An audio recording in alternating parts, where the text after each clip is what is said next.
Welcome to Coffee Break with Rachel Vigil, taking a daily look at the biggest stories in Denver sports and interacting live with you, the Coffee Break fam. So sit back, relax, grab a cup of joe, and enjoy your coffee break.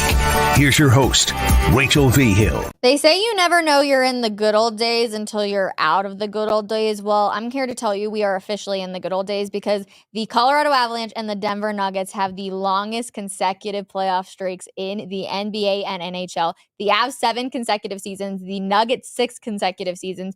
It's a good time to be in the Mile High City. However, you can still get a little nervous when it comes to things, right? Like the good old days can end very quickly. We've talked about that with the Colorado Avalanche, how last year they had an early exit out of the playoffs, etc. But of course, there's only one person that I love talking about this stuff with on a Monday, and it is in fact not James Marilat.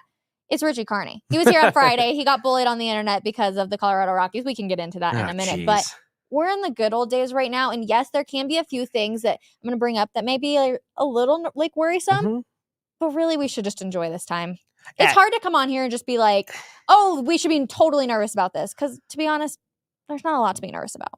There's not. And you don't want to get overconfident and things like that. And I think that we, especially with the Nuggets and the Avalanche, we've become accustomed to kind of like the standard that so many in this town have for the Broncos. We've kind of, that elevated expectation is there for the Nuggets and the Avalanche. So sometimes I feel like we can be overly critical of those things. But yeah, I mean, like we were talking about it just a little bit ago about the Nuggets having a 2-game skid there, kind of dropping some games against some formidable opponents, people they're probably going to see in the playoffs and things of that nature. But then after that, with every bad thing, it's almost like with these teams, there's usually a good thing that follows up right after it. So Jokic comes out of that 2-game skid and says, you know what? I've had enough. I'm going to put myself on, put the team on my back, has a huge triple-double, and they look great. Yeah. And I think the Avs have gone through similar phases. So when there's at least enough goods to balance out your bads and then a little more, it's easy to kind of just be like, we're fine. Let's see how the dice roll. Right. It can be so easy to sometimes just jump at things and be like, oh my gosh, they lost to the Timberwolves. Like I was a little frustrated Friday night after the game because I was like, come on. I needed you to beat the T-Wolves. I needed to see like a little bit extra out there. And it just felt like it wasn't there. Jamal Murray not being out there, of course, hurts this team time and time again. But he's going to come back from the playoffs. Like if this was the playoffs, Jamal Murray would in fact be out there. Yeah.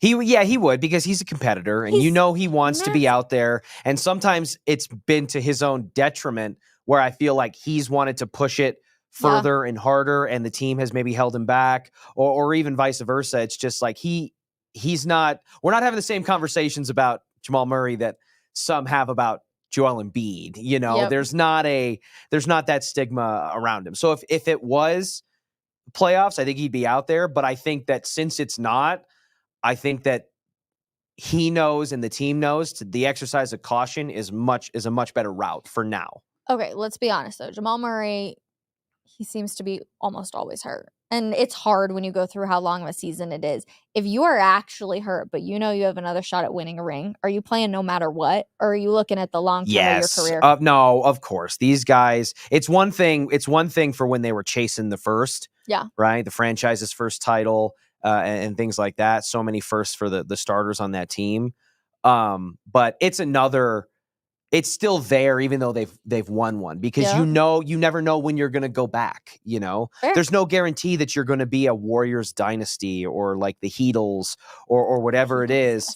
You don't know if you're ever going to be able to get back there because so many things have to happen over the grind of a full season, 82 games, and then your playoff seeding, your matchups. You don't know how your health is going to be. I mean, the Nuggets had a chance to make it. They had several legitimate chances to make it to a finals talent-wise before they ended up winning, but they just couldn't all be healthy at the right times. So I think if it's the playoffs and Jamal Murray is at 65, 70, 75%, whether he's allowed to play or not, he's going to want to, and he's going to push it because that's how you are as a competitor. They don't get to the level that they're at without that fire. I'm just worried.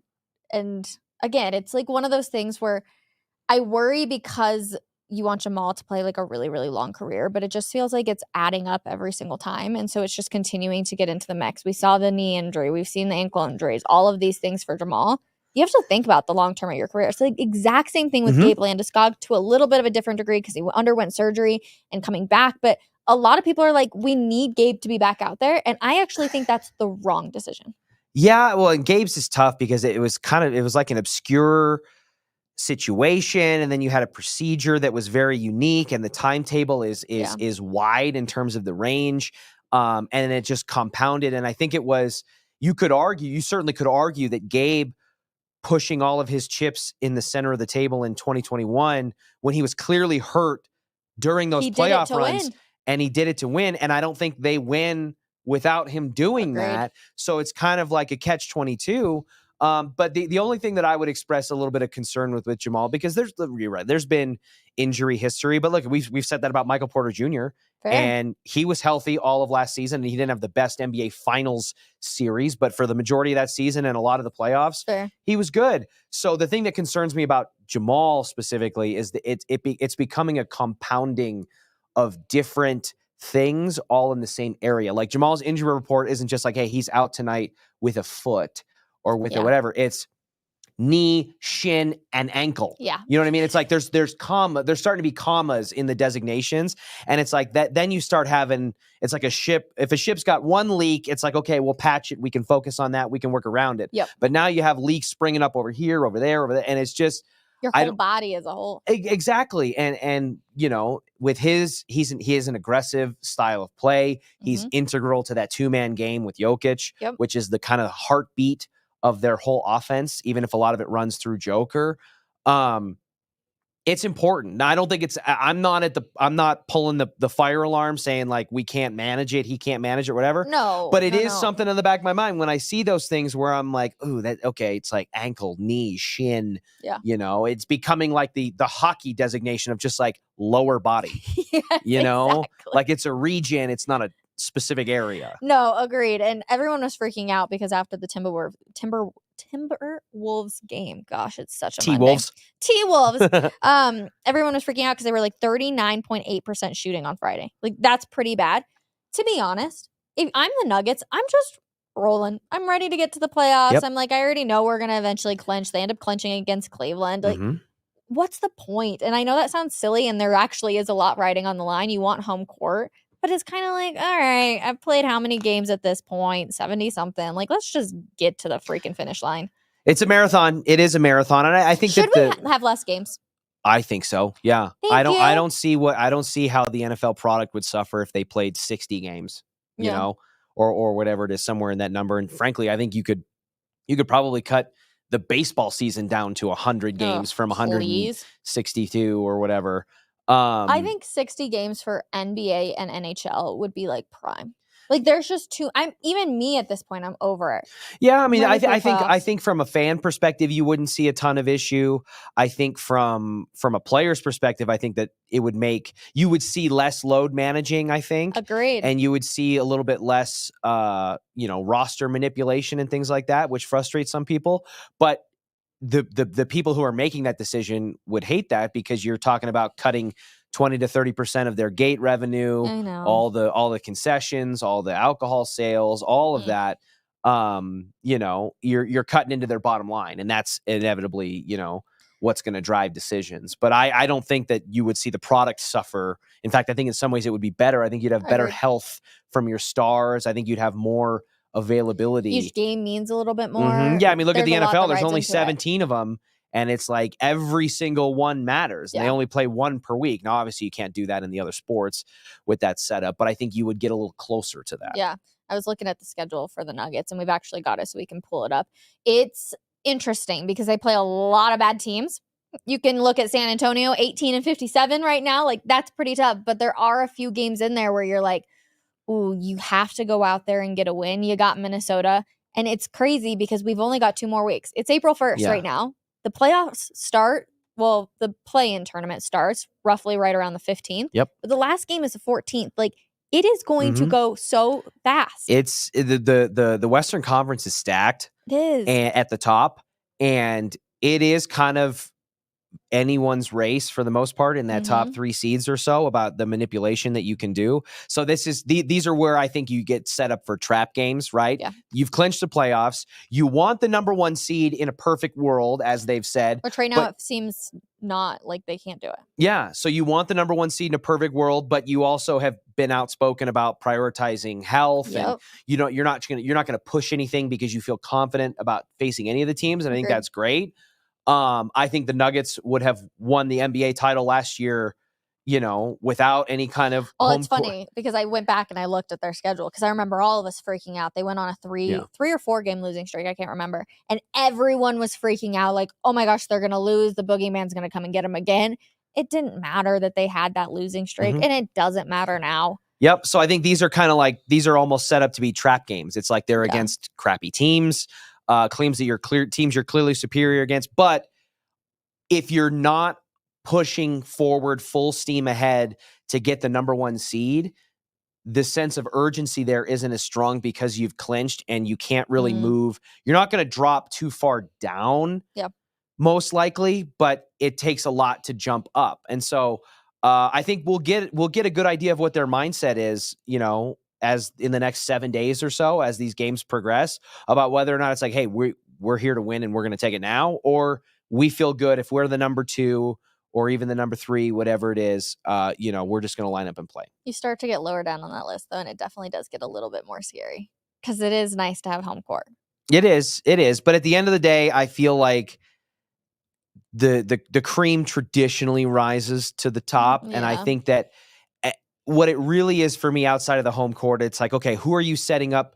What side of the bracket are you on? And who are you setting up to have to face in the Western Conference final or even in that second round? Because I would be very confident that the Nuggets could play any team in the playoff field and get out of the first round. You know what I mean? Yes. So we're really talking about like, is there a more advantageous second round matchup, and or do we want to position ourselves to have to face this one team only in the Western Conference final? Yeah.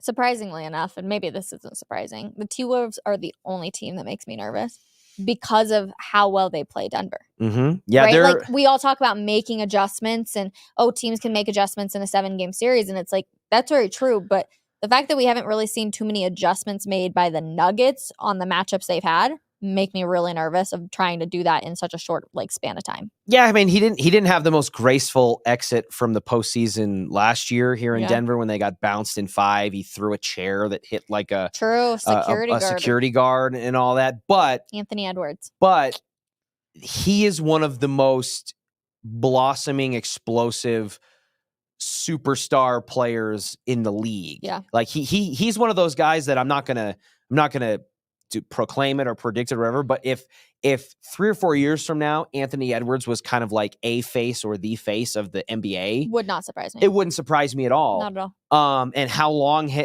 his trajectory is or how high the ceiling is, I don't know. But they were it sounds silly because it was a gentleman's sweep.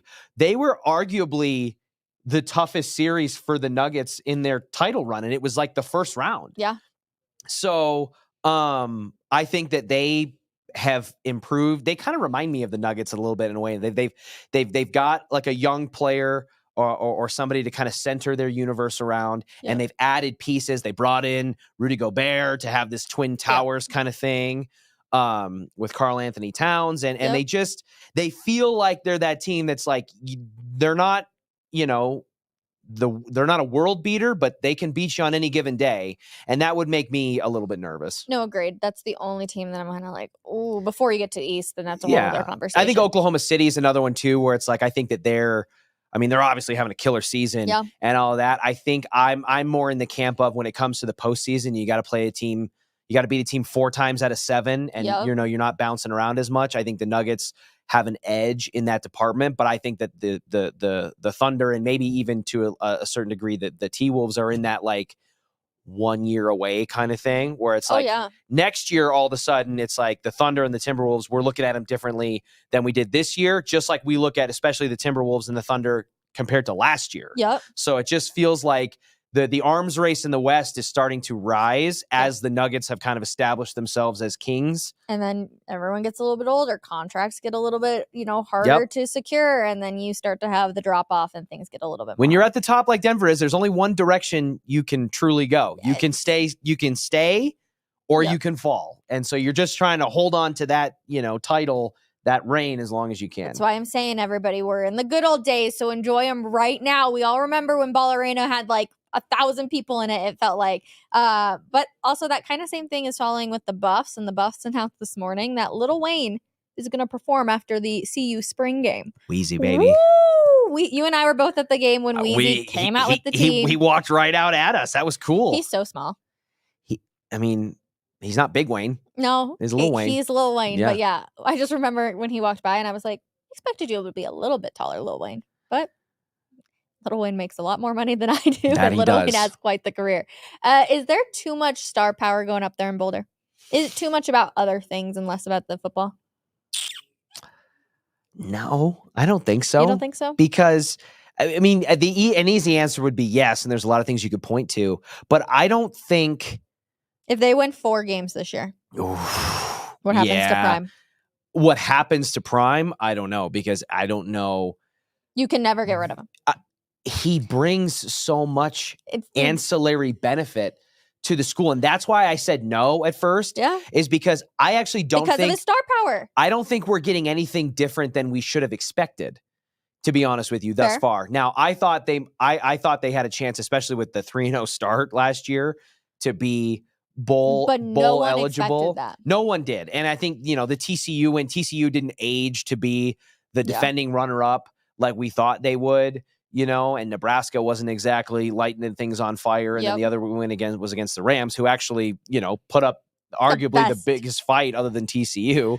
Oh, my Rammies. But yeah, so I don't think we're getting anything really that different than what we should have expected, because he's not Nick Saban. He's not, Dabo Swinney. He's not a football X's and O's coach, kind of he's a guy. Superstar. He is your, coach emeritus. He is your celebrity face of your organization, and he brings in the people underneath him, and you have to trust him to do that. So no, I don't think that, it honestly would have felt underwhelming if when Prime got here that we didn't have all of the dog and pony elements that we got, where Terrell Owens is stopping by practice, and there's like Warren Sapp, is he going to join the coaching staff, and Lil Wayne leading him out of the tunnel and all that. Like, if we had gotten all that, knowing that the football brain in terms of his like coaching acumen wasn't going to be the star of it, I would have been like, well, this is, what are we? Is it worth it though if they don't win? I know Prime wants to. Yes, because Rachel, they started from the literal bottom. They were arguably the worst Power 5 football program in the country. They were rated so by ESPN. But now they're going to some of the bigger dogs. Correct. I know it's not now, the SEC, because even if they don't, they got to make a bowl game this year. That's got to be. You really think they're going to? I don't know if I think they're going to. Yes. I'll say it right now. I think they're going to win 6 games. Do they win 8, 9? Are they competing for a conference championship? I don't know. I think I've got, hold on. But are you telling me that you can't even see them competing in like the Tax Slayer Bowl? Hold on, like the cheese, what's the Pop-Tart one? Oh, I hope they go to the Pop-Tart Bowl. The Duke's Mayo Bowl. Not the Mayo Bowl. Coach Prime's Buffs are good enough to make like the TurboTax Bahama Bowl. Are we ready? Hold on. Pat, here's the Big 12. Arizona State, Colorado, Utah, Baylor, BYU, UCF, Cincinnati, Houston, Iowa State, Kansas State, Oklahoma State, TCU, Texas Tech, West Virginia. Yeah, there's some tough teams in there. I'm not going to pretend like, there's some tough teams and there's also some really bad teams. Yeah, well, that's what I'm saying. Is it seems like there's kind of a chasm, right? Like you've got a lot of teams up there. Yeah. That are like, hey, those are 8-9 win teams, and their over-unders are going to be 7.5, 8.5. Yeah. Right. Then you've got some that it's like in the Arizona State, maybe even the CU territory because they underwhelmed last year, that are going to be in that 3.5, 4.5, that kind of. I just want to look up the bus. That kind of area, but I don't think. I think that this was kind of they actually, the expectations were outpaced for CU for what they probably realistically should have been. I don't know that you have a lot of coaches that would jump right into a program that literally won 1 game the previous year and expect them to have a 5 or 6 game improvement like a lot of us did. So I think that the fanfare, the hype, the hoopla, all of that contributed, fueled that fire. But they won 4 times as many games as they did Fair. the previous year. And so if you're telling me that they can win another 2 or they can win, 3 to make it 7 and be bowl eligible and at least kind of get that validation leading into year 3 where you have the potential to, now it'll depend on what they do at quarterback and things like that. And maybe Prime's not there. Maybe he is. I don't know, because I'm still fascinated by what he's going to do post Shedeur.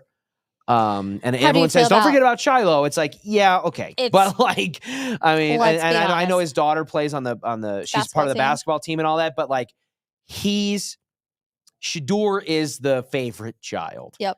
And he may not admit it. I think he actually has jokingly that he has a favorite child and things like that. But I don't know whether he's going to want to coach or whether that motivation is going to be there. Or to be honest with you, we saw his health situation with his foot and all of that deteriorate to the point where he has a hard time standing for full times during games and all that. So I don't know. But for this year, 5.5 over or under? Over. I'll take the over. I mean, to go under, they'd have to do the exact same thing they did last year. And I think they are going to be at least marginally better. They better. Their offensive line, they're talking up like crazy. I mean, if they can win 5 games and have a 1-game improvement and I can still cash an over, then give me that. Oh my gosh. Whatever.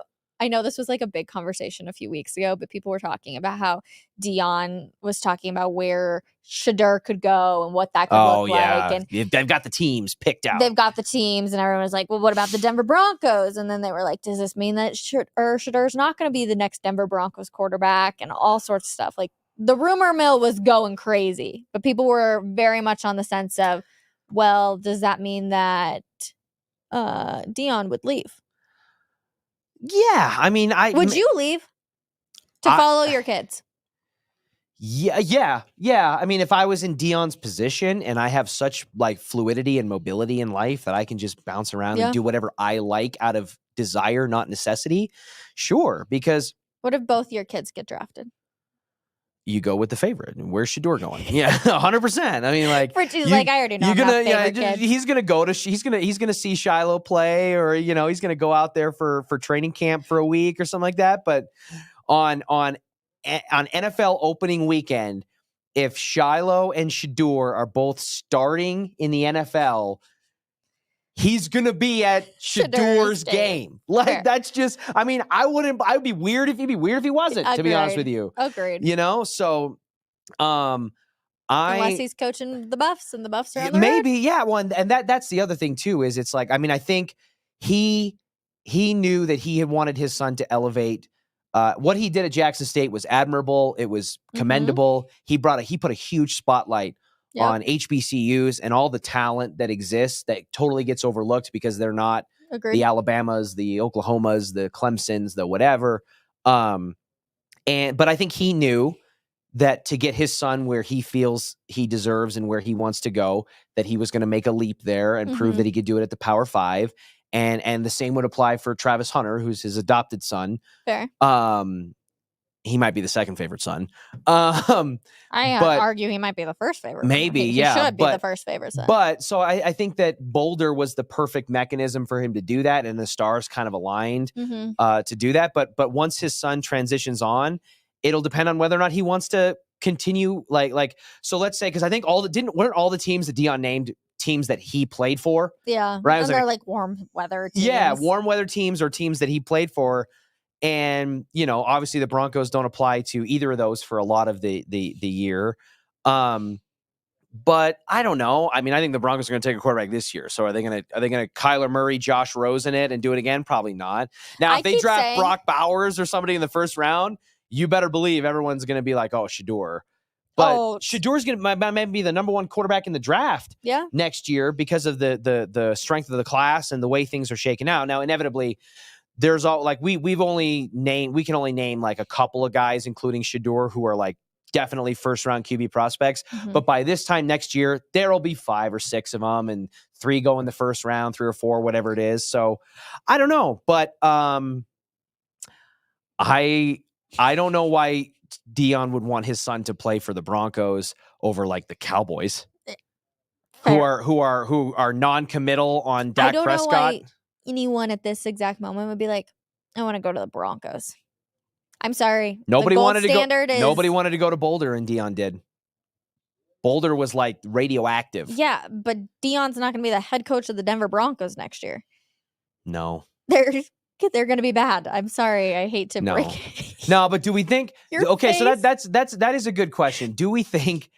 Your face right there was so like, you're right. Yeah. This is going to be terrible. Could I see Dion leaving, being the head coach of the Buffs, to be like some air quotes BS position, like special advisor or whatever, to whatever team Shedeur goes to, where he's but like, if I'm Shedeur, I'm like, Dad, I'm done. I want to grow up. Yeah. Let me go on and be like, do it all on my own. Which I think that makes sense, but also Dion's presence has kind of made Shedeur's road much easier. He hasn't had to. Dion has kind of, I'm not saying Dion hasn't expressed tough love. Would that bother you if you like everyone talks about it? I know we see this all it the would time. bother me as an NFL coach if I'm drafting him. Yeah. Like it's my turn to tell you what to do. So I'm not saying I would want it, but it becomes kind of a deal with the devil situation. If the only way you get Shedeur is by agreeing to bring Dion on in some capacity as an advisor, do you do it? Do you make a deal with the devil and do something you know you don't like or don't prefer or don't want to do because the guy, you want that kid or that person so much? But if I'm Shedeur again, I'm like, all right, Dad, we made it this far. Because honestly, it would probably bother me if everyone was like, oh, you only got here because of your dad. Like eventually that would get to you. Right? Like if my dad was some crazy sports broadcaster and everyone was like, well, you only There's made a reason you don't really see, there's a reason you don't see it at the NFL level. We've seen it a couple of times here locally at CU, with head coach and quarterback. But there's a reason you don't, because the NFL is a business. This isn't, college is still there. It's still a little bit of the Wild West, and the NIL stuff has amplified that. So I don't know. I don't think it will happen, but I do question what motivation Coach Prime has to be at CU once his son has been the question all along. Reached the mountaintop. Real quick, last one for you. How you doing after getting bullied this weekend on Twitter? Yeah, listen, I had to batten down the hatches and close the shades because there's a lot of angry people online, angry at me about the Rockies situation, even though I feel like I was fully transparent. I labeled myself as part of the problem. You are part of the problem. Yeah, but I feel like people are misinterpreting my point. I'm not like standing outside at 20th and Blake with one of those giant megaphones, like telling people to go to games. I'm not, if nobody is satisfied with the product. Yeah. And nobody is condoning it. But I think that it's naive to think that like fan boycotts work in 2024. I mean, like they don't. It's so because the Rockies are bad and their owner is mean and he is whatever and blah, blah, blah. We have to rob ourselves of a baseball experience in the state where we live. Yeah. Like going to a ballpark in the summertime is fun regardless of who's playing. I could be in New York and go to a Yankees, Phillies game where I have no fan affiliations and in fact might have some like dislike for those teams, but I'll still have fun at a baseball game in the summer. So it's just fun. And like the one point somebody tried to push back at me and then I was like, okay, that's fine.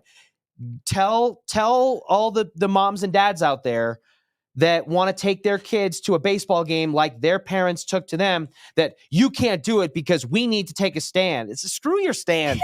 I want to take my kid to a baseball game. I want to go have a cold pop on the rooftop in the summertime. With a hot dog. Yeah. Coors Field is just kind of like a bar with a cover charge. You got to buy a ticket to get in. You got to pay to get in the door. And then you're just there to have fun. What was the worst name that you got called this weekend? Richie got to experience the clown. Like something. Anytime somebody calls us clowns, I'm like, nice. Spineless clown, or I don't know. There was some adjective before clown or whatever. And with that specific person, I was like, I went back and read through what they said and what they were upset about, and it was everything I said. It was like, it was like, you clown. Like, why do you care if people go to baseball games and spend time with their families or do this or with their friends? I'm like, oh, that's funny. That's exactly what I just said. And to each their own. I'm truthfully on the if you want to go, go. But you are not allowed to complain about the product on the field. I don't. Yeah. Yeah. Well, that's because you're going for the pop and hot dogs, okay? Yeah, but again, and maybe I should rephrase it this way. I feel like I have just resigned to the state of things. Dick Monfort is never going to sell that team, nor should he, because he bought it. He can do whatever he wants with it, and he makes a lot of money off of it. And people are like, well, yeah, he makes a lot of money because of all you fair weather. Blah, blah, blah. It's like, whatever, okay? Whatever. If you, there's two options here. You can either A, take a stand on your moral high ground that What if I just don't care? Then fine. That's part of option A. That's like option C. Okay. Because I do not care and I will not go to a Rockies game. So I'm part of option C, but I know the 2 points you're about to get option to. A. Take your stand. Be angry at Dick Monfort. Be angry at him. Try to rally people together and sign a petition to sell the team and this, that, and this, and that. But if you take option A, you have to realize you're going to accomplish nothing. Your efforts are not going to lead to anything. You're not going to get enough people to join with you because fan boycotts don't work. But if you want to do it just for you, then fine. Or option B, which is where I live, realize Richie is happy on a Tuesday night, getting a cold one with the hot dog. Normally I'm a red pill guy with Matrix reference. I got you. Take the blue pill on this one. Just let's not get into politics. Resign. That's not what it's about. Resign to the fact that the Rockies are likely never going to be a major competitor under their current ownership structure and front office format, and just let it go. Let it go. And from there, maybe this is where option B and option C kind of converge. Let that go and either A, just stop caring and out of sight, out of mind, like Rachel, or like me, not care and not let that situation rob you of having a baseball experience. Would you be okay with this if it was the Broncos? No, but the Broncos... So why should we be okay with it if it's the MLB? Because the Broncos aren't set up that way with their ownership group. Okay, but if it was like swapped, would you be okay? That's a good question. Would you be okay if it was the Nuggets and the Avs? Yes, I would. Yes, I would. I would be more disappointed. Oh, really? I would be more but Rachel, the reason I'd be okay with it is because I would know there's nothing I can do.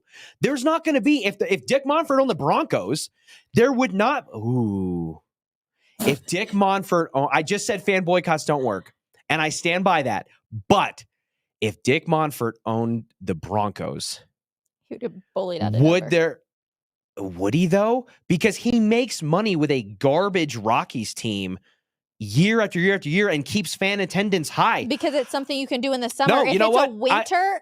I feel even more strongly about it. If Dick Monfort owned the Broncos, more fans would be upset, but it still wouldn't change anything. And I think Dick Monfort would be welcomed and respected among the owners groups because at the end of the day, what they care about, oh my gosh, what they care about is making money. A lot of them want to win and they're competitive, but not universally. I'm telling you, Dick Monfort is a good businessman. He is. Don't hate me, okay? But we're totally clipping this and seeing what the universe thinks of your stance right here. Go for it. I think Dick Monfort would be welcomed and respected. Would he be taken seriously as a competitor? No. But those guys, that ownership group is such an old boys club, and they're all there smoking their cigars and drinking their fancy cognacs and going to owners meetings. This and that. He makes money. He does. So he's profitable. The Tennessee Titans are opening up a rooftop deck on their new stadium. I know. They're taking a page right out of the Monfort playbook. I do think more fans would be upset if it was the Avs, Nuggets, Broncos, whatever. If the Rockies were as perennially bad and hopeless as they are. You know what I mean? If those teams were as hopeless as the Rockies, more people would be upset. But I don't think it would change. Do you know how hard it is to force the sell of a team? Look at what the Washington had to go through with Dan Snyder. You know what I mean? Like unspeakable things. So you can't just kick him out or force a sell because you don't like him. The Cleveland Browns were bad forever and their owner still owns them. I'm just saying, just let it go. Just let it go. It's so freeing to be able to go to a baseball game at Coors Field and just not care. Just not care. Oh, they lost 14-2. But you know what? Had a couple of brews, spit out some sunflower seeds, hung out with my friends, my family. It was a good afternoon. It's a good afternoon. I was honestly going to just see how many times you like took yourself in circles right there. Cause I was just staring at you and I would watch the thought process go, oh wait, I can add to it. Yes. It was like a cinnamon roll. It just kept getting bigger and bigger. And bigger. All right. Well, we'll see if anyone agrees with you. I do not, but you already know that. So let it go. Let it go. Yes. Let it go. Anyways, okay, on that note, before I start singing a whole bunch, thank you guys so much for hanging out with us here on Coffee Break. I appreciate it. There's like a lot going on in the Mile High City via sports, there also seems to be nothing going on at the exact same time. We're all just kind of waiting for the playoffs, for the drafts, and everything else. So if you have anything that you want us to talk about, please let us know. DM me on Twitter. Tag us on Twitter. We always love hearing what you guys want to hear about. And then we'll be back tomorrow morning, 10 a.m. for another episode of Denver Sports Daily and 12 p.m. for another episode of Coffee Break. Have a wonderful Monday, everybody. Get back to work. Bye.